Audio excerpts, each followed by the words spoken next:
Bab 600 Desa Haoran. Sander seketika merasa bocah kecil ini cocok sekali bekerja di paviliun Xianbao, pasti akan ada masa depan yang cemerlang. Melihat Sander diam tak berkata, Aileen menambahkan mata dan berkata dengan serius, jual beli yang bebas, kamu boleh bilang tidak. Sander tersenyum, lalu memberikan sebuah kotak kepada Aileen. Ada ratusan lollipop di dalam kotak itu. Sekelompok anak kecil yang berada di belakang Aileen langsung tergiur melihat kotak itu. Ada beberapa anak kecil pun menelan air liur seolah-olah akan langsung mengambilnya. Dennifer juga membelalakkan matanya, tetapi juga tidak tahu apa yang sedang dia pikirkan. Dia melihat Aileen sekilas dan diam tak berkata. Aileen melihat kotak itu sekilas, lalu mengambil 7 batang lollipop sambil memberikan gulungan kertas yang ada di tangannya kepada Sander. Sander menunjuk lollipop yang ada di dalam kotak dan tersenyum berkata, semuanya punyamu. Aileen menggelengkan kepalanya, tidak, gulungan kertas ini hanya bernilai 7 batang lollipop. Mendengar perkataan ini, Sander sedikit terkejut. Aileen pun membagikan lollipop kepada sekelompok anak yang berada di belakangnya. Sekelompok anak itu pun sangat bahagia, satu tangan memegang sambil makan, lalu masih ada 1 batang yang baru. Melihat Aileen benar tidak mengambil lollipop yang sisa itu, Sander pun menyimpan kotak itu. Seketika sekelompok anak pun merasa tidak rela. Ada begitu banyak lollipop di dalam kotak itu. Sander membuka 2 gulungan kertas yang diberikan oleh Aileen. Dia membaca sekilas, dan memiliki pemahaman secara garis besar terhadap daerah ini. Dunia Haoran. Orang luar menyebut tempat ini sebagai lubang langit dewa, tetapi sebenarnya orang lokal di sini menyebut tempat ini sebagai dunia Haoran. Dunia Haoran dibagi menjadi daerah utara dan daerah selatan. Daerah selatan lebih memandang tinggi ilmu sastra, sedangkan bagian utara lebih memandang tinggi ilmu seni bela diri. Tentu saja, orang bagian selatan juga tidak lemah, mereka melatih energi Haoran. Sedangkan seberapa hebatnya mereka, Sander tidak tahu, karena tidak tertulis di dalam gulungan kertas yang Aileen berikan ini. Selain daerah utara dan daerah selatan, juga ada lubang langit dan tanah rezeki yang tidak diketahui di dunia Haoran. Hal ini juga tidak tertulis di dalam gulungan, mungkin saja juga tidak tahu. Sander menyimpan gulungan itu, lalu memandang Aileen yang berdiri di depannya sambil tersenyum berkata, jika aku ingin mengetahui lebih banyak, aku harus mencari siapa? Guru. Orang yang menjawab bukanlah Aileen, melainkan Dennifer yang berdiri di samping. Sander memandang Dennifer dan berkata, guru. Dennifer menganggukkan kepalanya, Lia, guru mengetahui segalanya. Kamu ingin tahu lebih banyak, hanya bisa mencari. Guru. Sander tersenyum dan berkata, apa kamu boleh membawaku mencari guru? Dennifer menggelengkan kepalanya, tidak bisa, karena guru sedang keluar, dia masih belum kembali. Sander menganggukkan kepalanya, baik. Aileen tiba-tiba berkata, apa kamu memerlukan penginapan? Sander melihat Aileen, lalu Aileen mengulurkan 1 tangan, 1 malam, 7 batang lollipop. Sander tersenyum dan berkata, baik. Aileen tersenyum, ayo, aku akan membawamu pergi ke sana. Sander menganggukkan kepalanya.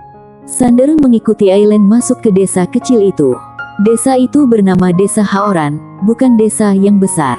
Rumah pun dibangun dari tumpukan batu, juga tidak tahu sudah berdiri berapa lama. Aileen termasuk orang yang terkenal di desa ini. Setiap kali melompat dengan anak kecil, semua anak kecil itu akan menemukan kakak. Bukan hanya itu, orang dewasa berjumpa dengan Aileen, juga akan menyapanya. Sander melihat Aileen sekilas. Aileen paling hanya berusia 12 tahun, memakai gaun bunga, lalu banyak bekas jahitan. Meskipun bajunya sangat kusam, juga terlihat bersih. Melihat Aileen yang berada di depannya, Sander sangat serius, bahkan sedikit kaget. Karena fisik Aileen sangat spesial, merupakan fisik suci Dao yang ada dalam legenda. Bukan hanya Aileen, semua anak kecil yang dia jumpai sepanjang jalan juga memiliki talenta yang luar biasa. Jika melakukan pelatihan pasti akan memiliki masa depan yang menakutkan. Hanya saja, Sander merasa bingung, orang di sini rata-rata orang biasa, tidak berkultivasi. Pada saat itu, Aileen membawa Sander masuk ke halaman rumah. Ada 3 rumah batu di depan sana, lalu terlihat sangat kumuh. Aileen menunjuk rumah batu yang di tengah, ini kamar nenekku, sebelah kiri adalah kamarku, sebelah kanan adalah kamarmu. Sebelumnya kita harus pastikan dulu, 1 malam 7 batang lollipop, jika tidak sampai 1 hari juga harus 7 batang lollipop. Sander menganggukkan kepalanya, baik. Aileen memandang Sander dan berkata, mau makan? Sander tersenyum dan berkata, bayar dengan lollipop juga. Benar. Aileen tersenyum, Lia. Sander sedikit penasaran dan bertanya, kenapa kamu tidak meminta benda lain? Seperti uang atau batu spiritual. Aileen sedikit bingung, benda-benda apa itu? Sander terdiam. Aileen lanjut bertanya, benda dari luar, ya. Sander menganggukkan kepalanya. Aileen menggelengkan kepalanya, kami tidak menggunakan benda dari luar. Tentu saja, jika kamu ada makanan lain, juga boleh menukarkan denganku. Sander diam sejenak, dia mendadak teringat, orang desa ini sepertinya tidak berkultivasi. Aileen melanjutkan berkata, setiap hari aku akan memasak, jika kamu mau makan, boleh menukar dengan benda lain. Selain lollipop, benda lain juga boleh. Sander tersenyum dan berkata, baik. Aileen membalikkan tubuhnya, tapi dia seolah teringat sesuatu, dia kembali menoleh ke arah Sander, namun tidak bersuara. Sander ingin bertanya, tetapi Aileen sudah berbalik badan dan pergi. Sander tersenyum, dia masuk ke dalam kamarnya. Kamarnya sangat kecil, tetapi sederhana. Sebuah ranjang yang dialasi dengan kulit, selain itu sudah tidak ada perabot lain lagi. Sander berbaring di ranjang lalu memejamkan kedua matanya, senior Muyan. Muyan menjawab, Lia. Sander bertanya, kalau kamu keluar, apakah kultivasi juga akan tersegel? Muyan langsung muncul, seketika ada energi yang tidak berwujud menyegel auranya, seketika kultivasinya pun tersegel. Ekspresi wajah Muyan langsung masam. Sander bertanya, apakah benar segel yang ditinggalkan oleh satu? Muyan menggelengkan kepalanya, tidak tahu. Energi ini tersimpan di langit dan bumi, tapi aku tidak bisa merasakannya. Semua ini sudah berada di luar jangkauanku. Sander berkata dengan santai, kalau begitu seharusnya peninggalan dari Wan. Muyan menganggukkan kepalanya. Sander berjalan ke samping jendela, dia melihat Aileen sedang sibuk memasak di dapur sana. Sander bertanya, senior, kenapa orang-orang di sini memiliki talenta yang begitu baik? Muyan tersenyum tipis dan berkata, aku tidak tahu, tapi menurutku seharusnya berhubungan dengan Wan, karena bagaimanapun juga, beliau pernah tinggal lama di sini. Sander menganggukkan kepalanya, juga tidak tahu apa yang sedang dia pikirkan. Muyan tiba-tiba berkata, kamu ingin membawa pergi dari sini. Sander tersenyum dan berkata, ada rencana seperti itu. Gadis kecil ini bukan hanya memiliki talenta yang baik, juga memiliki sikap yang baik. Jika seumur hidup berada di sini, benar-benar sangat disayangkan. Muyan melihat Aileen yang berada di kejauhan, lalu menganggukkan kepalanya, dia memiliki fisik yang spesial, jika memulai kultivasi pasti bisa berhasil dengan cepat, tapi... Sander tersenyum dan berkata, aku tahu, ingin membawa orang keluar dari sini seharusnya bukan hal yang mudah, atau bisa dikatakan Wan meninggalkan segel di sini, seharusnya berharap tidak ada orang luar yang mengganggu orang di sini. Muyan menganggukkan kepalanya, benar.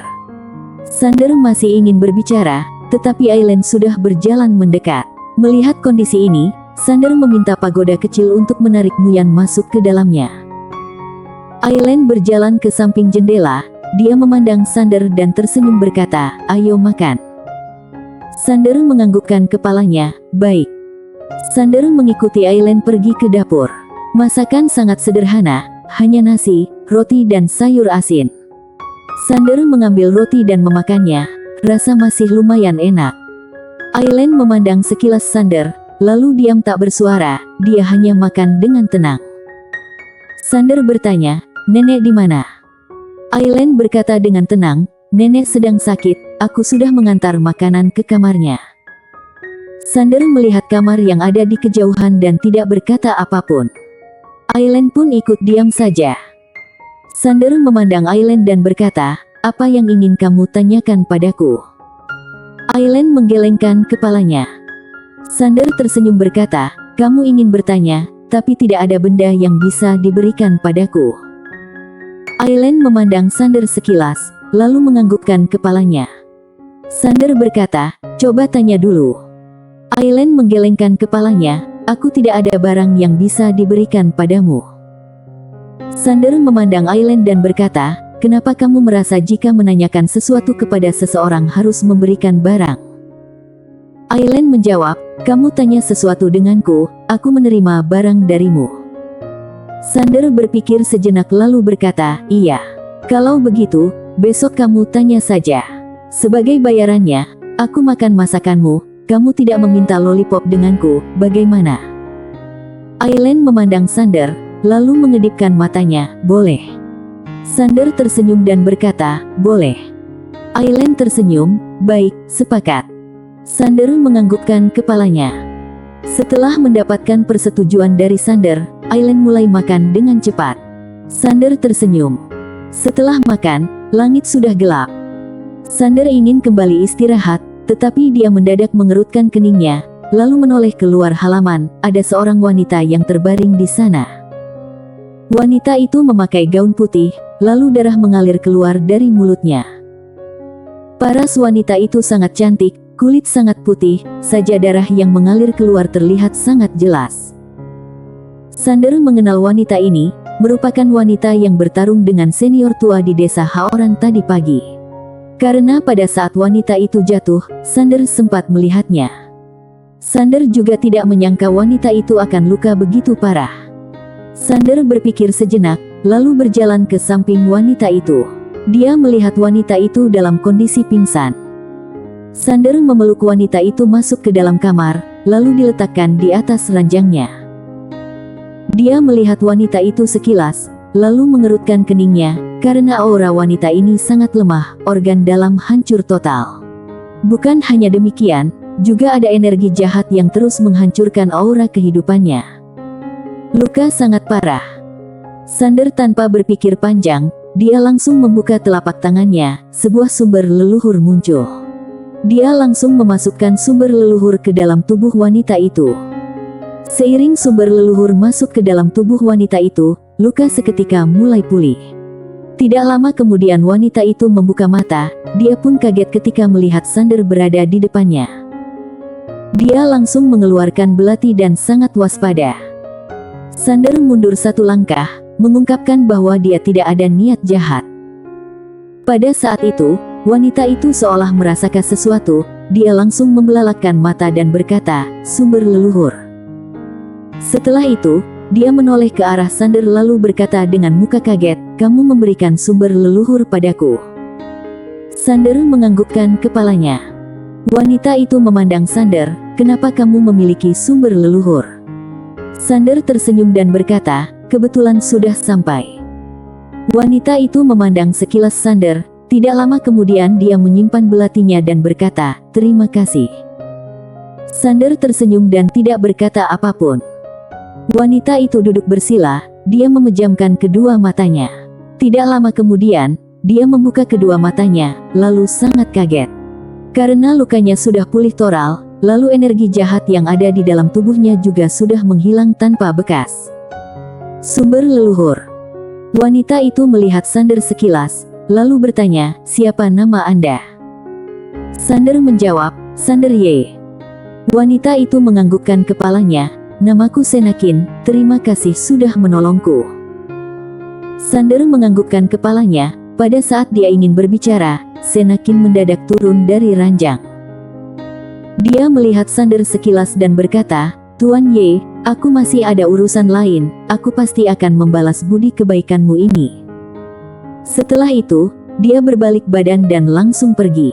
Sander melihat ke arah jendela, wanita itu sudah pergi jauh. Sander menenangkan hati, lalu kembali ke ranjang dan memejamkan kedua matanya.